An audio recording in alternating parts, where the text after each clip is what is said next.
Почитувани, добро ни дојдовте во емисијата Здравието е се на Канал 8, малку поинакво осмислена емисија од она стандард разговор со лекарите. Имено разговараме со Наташа Стојанова, која е мајка на 2 деца.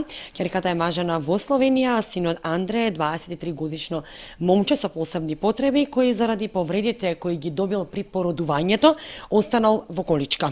Стојанова целиот свој живот комплетно го посветува на нејзиниот син Андреј и заеднички со сопругот Зоран Стојанов се грижат за нивното дете со церебрална парализа, која не може да оди и поради тоа има специјални потреби и сам не може да функционира.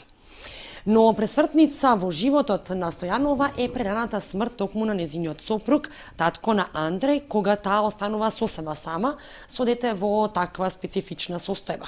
Во нетешките моменти од својот живот утеха бара кај Бог и отците од Лесновскиот манастир, но сега и во новиот начин на можност на лекување на незиниот син Андреј, за кој ќе проговориме токму во оваа емисија.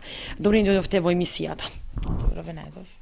Споменав јас во најавата дека сепак е тежок животот со вакво дете. Како вие ќе го опишете секојдневието со вакво дете со посебни потреби? Повелете.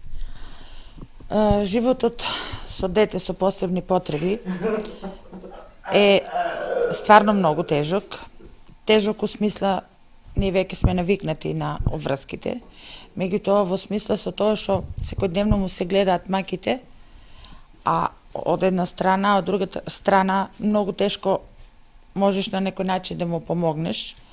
На прво место е тука финансиската немоќ и како да кажам, негрижата на некои институции. Значи јас останав прерано сама, без својот сопруг. Морав сама да се снаоѓам, значи да обезбедувам средства за живот, за мене и за моето дете. Меѓутоа, голем дел од нашите средства, колку јас и да се трудев, значи одат на неговото лекување, посебно на неговите лекарства. Да споменеме дека живеете само со 7.000 денари пензија од вашиот сопруг, но и со 4 кои ги зема за туѓа нега, така? Да. Порано работев како кувар по којни пицерии. Меѓутоа ми представуваше многу голем проблем, значи јас не можев да најдам одговорен човек што би се грижил за Андреј, дури сум јас на работа. Така да морав од време на време, за време на работното време, да претрчувам со такси, да го обидувам, да го да се грижам за некои негови потреби што би ги он имал, зашо приватните фирми имаат заслуг за такво нешто. Не може да се збори. Тешко, значи секогаш не е проблем кога дојде до настане проблем. Сега моментално работам во Амфенол. Таму сум со 8 часовно работно време. Луѓето сега за сега ми излегуваат во пресред, меѓутоа не знам како натаму ќе функционира.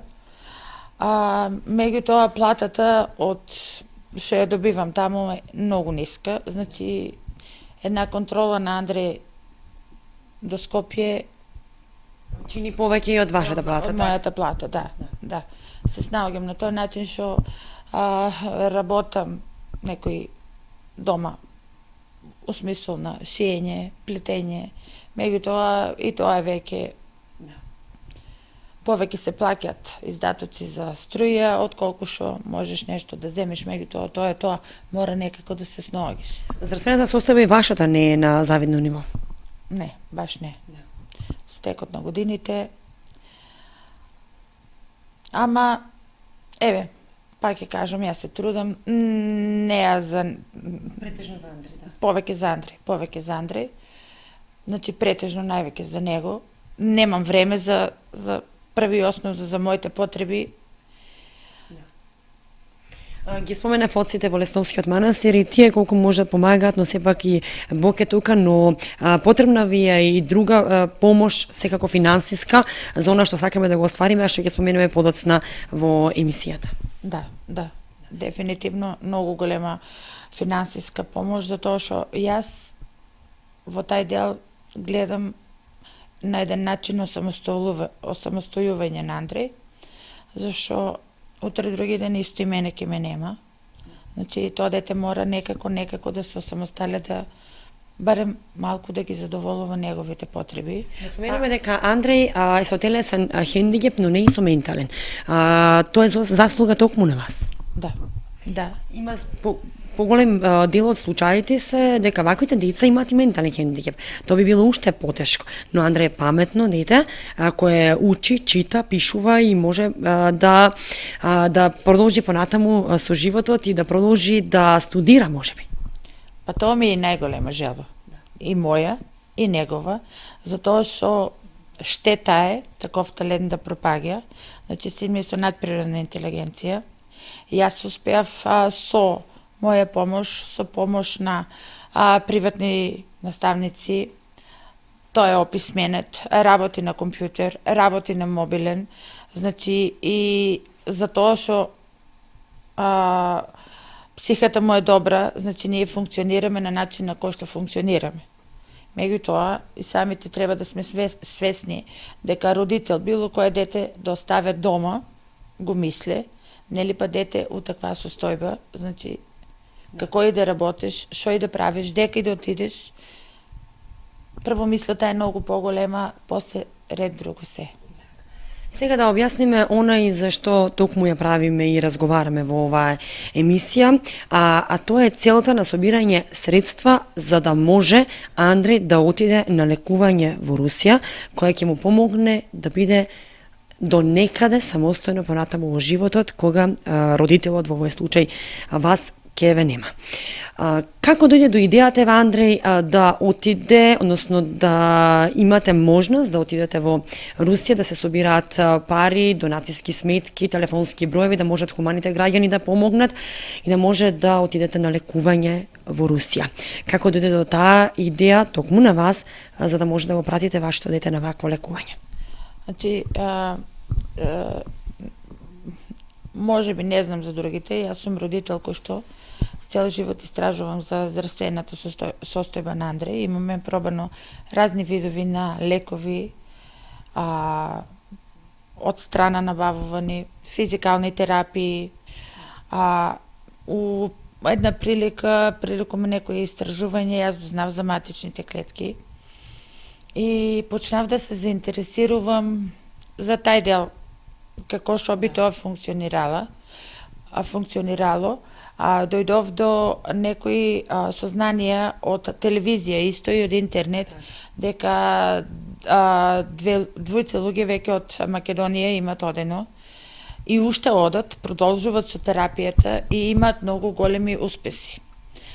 Со нивна помош преку интернет ја дознав веб страницата на клиниката, контактирав со клиниката, со тоа што ми бараа снимки, магнетни резонанси, начинот на кој што Андреј седи, оди, се движи, мислам, работи со предметите. Да. Многу брзо добив резултат од нив, мислам, одговор од нив дека тие ми гарантираат 75%, значи 100% никој не може да ти гарантира ништо. 75% подобрување на животот на Андреј, на квалитетот на животот на Андреј. Зборам, 75% подобрување не значи дека он може да стане и одма да почне да оде, меѓутоа би се подобрила неговата здравствена состојба во поглед на спазмите. Значи прво би исчезнале тие спазми делумно. Колку повеќе би исчезнувале спазмите, толку подобро он може да функционира. Значи може да се ране, може да разговара на телефон, сам да работи нешто, значи прво тај дел. Во смисол на јадењето, исто имат проблеми они со јадењето, дека тие спазми се и на внатрешните органи. Може, тие дечиња што се веќе, возрастни луѓе се веќе многу повозрастни од Андреј, значи они веќе почнуваат со помош на дубак да се движат, значи колку толку да ги задоволуваат нивните секојдневни потреби. Тоа ми даде Сето инспирација. тоа ви даде надеж да можете и да пробате со Андреј. Средствата се стварно многу големи, значи финансиски стварно се многу скапи. Како што ми кажавте, значи 22.000 евра чини само почетниот третман на лекување со матични клетки. Тоа е третман од 21 ден, кај што спаѓат физикална терапија. Уште првата недела имат испитувања да се види нели колку се оштетени мускулите на телото, атрофирани, колку може нели телото да поднесе единици на матични клетки. Втората недела му е исто еден вид на физикална терапија и воедно да не заборавам да напоменам дека матичните клетки, тоа е научна клиника каде што матичните клетки се зимаат од самата личност. Значи матични клетки ќе бидат земани од Андреј, а не од донатор, и тие со посебен апарат се регенерираат. Регенерирањето трае некаде од 3 до 7 дена, после му се убрискуваат во телото, значи тоа е последната недела од терапијата. Најверојатно, голема е веројатноста да мора да се прима и тај ботокс за спазми. Исто тоа е еден нов вид на лекување на дечињата со спазми што се, затоа што нивните мускули се атрофирани. Значи, која и да е вежба и било што да е, значи, нема да може толку да биде успешно, додека не се убризга сето тоа, одвисно од мислењето на лекарите. Тоа ми го они напомнаа. Дали ќе треба или не, тоа они ќе одлучат. Меѓутоа, тие 22.000 евра се само една терапија и само тај дел од физикална терапија, вадење, преработување и повторно обризгување на клетките. Сето друго накнадна сума на пари. Колку пати треба да се оде на терапија, одвисно од телото како ќе реагира на тие матични клетки. Значи, секој мозок е посебен сам за себе и не се знае на колку терапии може да бидат 3, 5, 10, тоа ќе биде нивно мислење. Се чини дополнителни 1000 евра. Да. Како Андреј го прифати ова кога разбра и преку интернет и кога стапивте во контакт токму со тие луѓе кои веќе можат во дубак да одат, како што кажавте? Андреј прво не сакаше да го прифане тоа лекување. Затоа што до сега сите лекувања што на нас не се, што јас имам слушнато, у поглед на физикални, у поглед на операции, попуштање, тетиви, сите тие работи, на него му беѓаа многу. Меѓутоа, он не доби, ама баш апсолутно ништо. Подобрување. Зборам у дело на операциите. Додека физикалните терапии, колку да може да му го одржат организмот. Тука кај него дојде до многу големо разочарување, прво од тај дел, мамо, дека ќе ги најдеме ние тие пари. И второ, некако не сакаше да го прифане тоа лекување, тоа како да не се разочара. Меѓутоа, колку повише ги гледаше на интернет, снимките од болницата, снимките на YouTube од луѓето кои што какви се биле, какви се после прва терапија, втора, трета, пета, значи кај него се пројави некоја желба и надеж дека може да успее.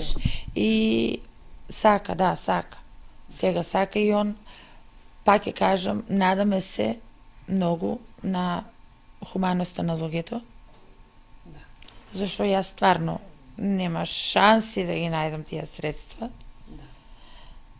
Па така да ми надаме се и на успех.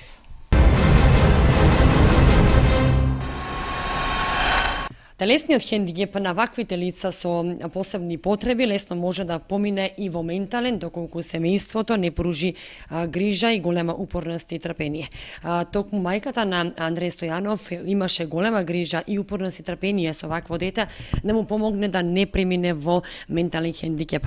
Кога вела ментален хендикеп, мислам на тоа дека Андреј може да чита, да пишува и да функционира самостојно во однос на извршувањето на своите секојдневни обврски, но само во однос на јадењето. Тој е зависен од својата мајка, како што кажавме на почетокот на емисијата, но колку неговата мајка Наташа Стојанова му помогна на Андреј, ќе каже самиот тој. Андреј, добре дојде во емисијата. Кажи ми, јас во најавата споменав дека твојата мајка доста грижливо настапи во однос на твојата болест и ти помогна, доколку не е таа, не можеш ти да функционираш и да обстанеш, така ли? Добро, Лана. Да, многу ми помогна во неделиот живот, таа ме научи и да чита и да пишува. Јас ја завршив и енциклопедијата визуелната енциклопедија на земјата и на тоа сум многу горд, бидејќи мојата мајка е исклучително храбра и многу добра особа. И да, никогаш кон мене не се одлучуваше како кога дете со посебни потреби. А некогаш гледаше, јас далеја бев дете, посебно дете, роле на некако дете со посебни потреби, јас далеја во нејзините очи бев злато. Кажи ми, Андреј, ти доста истражуваш, посебно во областа на медицината, така? Ти интересира медицината, а посебно и твојата болест. Да, мојата болест, јас на 17 години добив епилепсија и истражуваш за епилепсијата и заборавив да напомена дека јас ја прочитав и книгата од професорот Цепрегалов како да се живее со епилепсијата. И јас ја прочитав и мора да кажа дека тоа беше пак благодарение на мајка ми, бидејќи таа се труди да ми ги најде најдобрите доктори и најдобрите професори, бидејќи таа не е како сите други мајки да ме крие тоа, таа ние одиме по театри, одиме на здравови, одиме каде што можеме да одиме и така таа се труди доста околу мене и доста се заложува. Се надеваш на подобар квалитет на животот која ќе заврши операцијата во Русија? Тоа не е операцијата, тоа е вризгување на матичните клетки. Се надеваш на подобар живот понатаму? Се надевам. Се надевам и на подобар живот, и на подобра социализација, и се надевам дека доколку хуманите граѓани ја покажат својата хубавост, дека ќе може да продолжат и со студии, бидејќи јас веќе и одете 9 пат и веќе оде со помош на дубак.